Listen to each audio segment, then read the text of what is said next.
Hey guys, it's Tia. Welcome to the video. Today we have a guest on the channel. This is Brenon. His channel is Brenon Dopp. That'll be the first link in the description. And Brenon is an expert at Etsy print on demand. So this is going to be a really useful video for beginners, especially. And we're just going to have a chat about what he does. So thanks for coming on the channel, Brenon. No problem. Thanks for having me, Tia. Excited to be here. Yeah, no worries. So the first thing I wanted to ask about is, can you tell us a little bit about your story, how you got started with Etsy print on demand? Definitely. So early 2020, we bought a one-way ticket to move to Bali in Indonesia, pre-pandemic. And at that time, we didn't have a source of income, an online source of income. So we wanted to create something that would allow us to make money while we traveled. And so we dabbled around online, looking at all these different options that you could do. And one of them that came up was doing print on demand. And at that time, it was a foreign concept to me. But after researching and learning about it, we were then able to start selling on Etsy. Fast forward, our flights were canceled. We weren't able to move to Bali due to the pandemic that was happening. And so we just focused all of our efforts on building our Etsy shop that we started in 2020, which has turned into our full-time gig now and has grown bigger than we could have really imagined. So we've been in the US. We've been working on our business here, and we do plan to move abroad. In February, we'll be moving to Thailand. But with print on demand, it's something that I will always do because of the opportunity that you have to work 100% remote. As long as you have an internet connection, you're able to run your business. And really, it's fairly passive after you do the upfront work. And it has been a huge blessing for us to be able to get started and start working in the print on demand space. So now we're primarily selling on Etsy, and it's been a fun run so far. Any tips for Etsy sellers? So maybe 3 things that you think new Etsy sellers should know about before starting on the platform.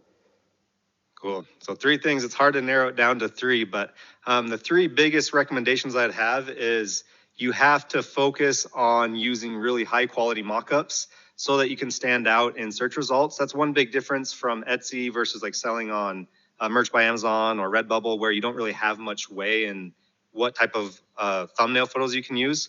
But Etsy, you're able to. So you have to use high quality mockups that really make your design stand out and set yourself apart from the rest of the listings on Etsy. So that'd be number 1. Invest in high quality mockups. Invest in your business that way. Number 2 would be to focus on using proven SEO. You have to use keywords that you'll be found with, that will be related to your specific listing. I feel like a lot of time people hear the word SEO and they overcomplicate it, or they're nervous about it. They feel like they're not doing it right. But really, all you have to do is think like a buyer and use those tags for your title and in your 13 tags in order to really match the buyer with buyer with your listing. And so you have to be using proven SEO that you can be found with. That'd be tip number 2. Tip number 3 would be to be patient and to not expect immediate results. Because I think a lot of people are chasing quick money, and they think, okay, they can start on print on demand. They can start making $100 a day starting tomorrow. And to be honest, that's not the case for most people. Unless you're Tia and you dominate in Redbubble, you'll get your sale in the first week or so. But the biggest average is it takes time to really start to have success and to start to see sales and momentum. But once you start to get reviews and gain momentum, things will slowly pick up as long as you continue to stick with it and continue to rinse and repeat and to learn, improve, and implement. So that'd be the 3rd biggest one, is be patient. And I'm going to add a 4th, Tia, if you allow it. Sure. Would be you have to do trend research. If you're not doing trend research and you're designing things that you think are really cool, a lot of people may not like as much as you would like, if that makes sense. Yeah. But with that being said, doing trend research, but adding your own spin or twist to it to make it unique and different from what's already out there. Because I talk a lot about trend research on my channel, and people think if they can just go and mirror what someone else is doing, which is a huge no-no in the first place. Don't ever go and copy other sellers, respect other sellers. But if you do that, you're going to have a hard time because that's already out there and they're already selling. They're dominating in that space. So you have to add your own spin to it to make it something unique and something different. So those would be my 4 biggest tips for someone selling in the print on demand space. Yeah, definitely really useful tips. I agree with all of them, especially the fact that it's not a get rich quick scheme at all. But the thing I really love about this business model is that you can sort of build on it and you don't have to invest a massive amount of time upfront. Whereas compared to something like Shopify dropshipping or Amazon FBA, you have to set at least 3 days aside, I would say, to sort of do your research, set up your listings and things like that. But with this, you can like upload one design today and 10 tomorrow or none today. So I really like how it sort of builds on, but as you said, it's not get rich quick at all. It does take time. So thanks for that. And third thing I wanted to ask is, what are your biggest challenges, things you find most difficult about selling on Etsy, even though you're doing very well? Are there any things that you think were difficult in this journey? Ooh, great question. I think it's easy to be complacent and to kind of become very relaxed, especially when sales start to come in for you and you start to have a lot of momentum. But with that, you're always going to have a period where things will slow down, like especially building up to Q4, like to these last few months, sales are going to increase significantly compared to different times in the year. But then like post Q4, like early spring, things may slow down. So I think with that is just being able to not be complacent and to always be disciplined enough to be using your time wisely and to always be working on things that will take your business to the next level.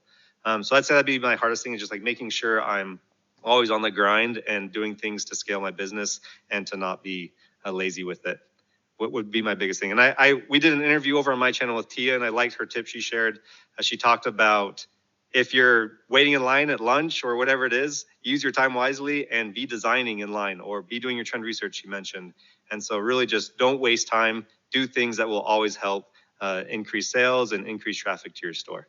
Yeah, it's like as when you know what you're supposed to be doing, it's just a matter of putting in the work. And there's really nothing in your way of making more income past what you're already making. So thanks for that tip. And the next thing I wanted to ask about is, are you planning to diversify your print on demand away from Etsy, or what are the next platforms you're willing to try if you are? Definitely. So I think Merch by Amazon is a huge opportunity. I'm not currently yet selling on it, but I do plan, and I'm in the works of selling on it, as well as Tia's piqued my interest on selling on Redbubble. I think there's a lot of opportunity there as well, especially if you're already kind of doing the groundwork or the foundation work over on your Etsy store. You could possibly transition some of that over to Redbubble, but that would be my next two biggest things: is Merch by Amazon priority, and then possibly branching out and messing with Redbubble. But yeah, I plan to continue to branch out and diversify, because I think, as everyone knows, it's, if you have everything in one basket, things could disappear the next morning that you wake up. I mean, there's a lot of stories out there of people losing their Redbubble shop or their Etsy shop specifically, and they did nothing wrong and they never hear back from Etsy support and it's just gone. So I think it's very important to be diversifying and always having multiple sources of income rather than just one stream of income. Yeah, definitely agree with that. And I think obviously having your own store, for example, on Shopify, is probably the safest thing. But using these platforms to get started is a good idea as well, and it can help build multiple streams of income. So thanks for that tip. And the next thing I wanted to ask about is YouTube. So how did you get started with YouTube? Why did you decide to make a YouTube channel, and how have you been finding it so far? Awesome question.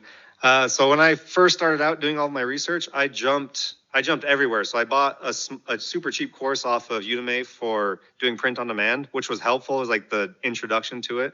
But to find all of the resources in one specific place that was free was very difficult for me.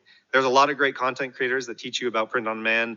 There's a lot of great threads out there, a lot of blogs out there that you can learn about this. But I didn't have one specific place to find it all. And that's why I wanted to create my channel, was to hopefully take someone from beginning who has no idea about print on demand and to get them to get their shop open and started and to start making daily sales, was my whole idea behind my channel. And so on my channel, I feel like I have a lot of content that will walk you through from opening your shop, creating your first listing, building out your shop, and then making your first sale. So that was the whole idea. I wanted to help others have an easier way to getting started with print on demand. And with it too, I saw a lot of opportunity with print on demand, especially for people who love to travel, people who maybe moms who are busy but want to have some source of income for like trips with their family or just to pay the bills or to pay for food. It's a great way to make some passive money once you do the upfront work. And it's never going to be 100% passive. I think that's kind of hard. People say, make passive income. You don't do any work. You'll always be doing work, but far more passive than working like a strict 9 to 5, if that makes sense. But yeah, hope that answered your question. I started it to help people find everything they need to know in one place. Yeah, definitely agree with that. And I think part of the reason I do YouTube as well is because it's like e-commerce is very transactional, so it's just between you and the customer. Whereas on YouTube, you get much more of a sense of community. So I really love that about it, and it also helps motivate me to keep uploading.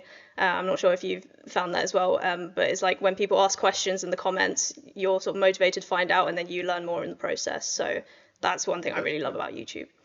It's crazy too to me, like starting from zero and growing the small little community, to see that people all across the world have any interest in watching my tutorial videos. And as you build that little community, you're right. It's like you build this family almost, and you want to be able to help everyone. And other people are helping others for no benefit to them. They just want to help. They want to be good humans. So it's cool to see a little community grow and to just see it all evolve from nothing. Yeah, definitely.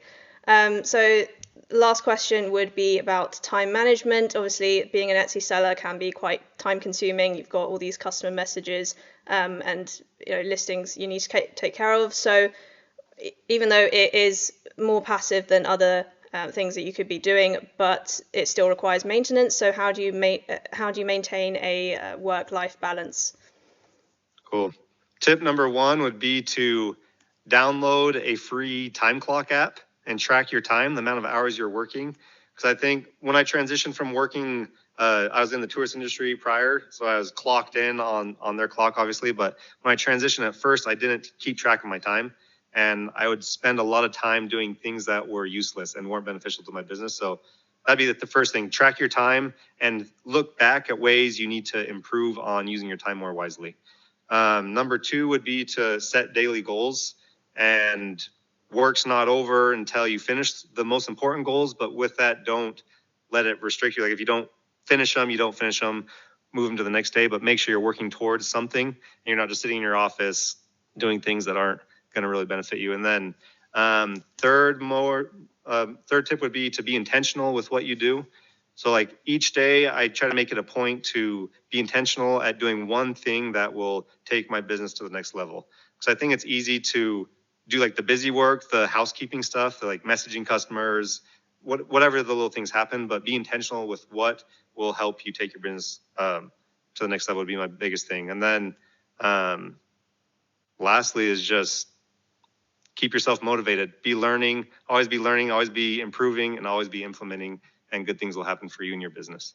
Yeah, I definitely like the tip about doing things which will intentionally help your business, because what I tend to do is like I get the things that will most likely make me money done first, and then everything else I do later. So for me, it's really just a numbers game with print on demand. Like I set numbers for what I want to upload, and I think I said in the other interview, but your results won't be consistent because that's just the nature of online business. But the work that you put in should be consistent. So try and aim for like 1,000 uploads on this platform, maybe 200 on a different one, and just have those goals in mind. And I think that's really helpful. I just don't miss out on the opportunity right now to make money. And I think there's opportunities everywhere. And if you're willing to put in the work and to learn something and discipline yourself, you can really change the quality of your life and can really create the lifestyle that you want if you're willing to do the dirty work. But nothing comes easy. There's really no true way to make quick money. You got to do the work in order to do it. So I just be willing to work hard and take the opportunity. Also, watch Tia's content, because she shares a lot of awesome stuff about Etsy and about Redbubble that I think is very beneficial and very applicable to your own stores. So. Okay, thanks so much for coming on the channel. Make sure you go subscribe to Brenon. His channel is linked in the description, and I'll see you guys in the next video.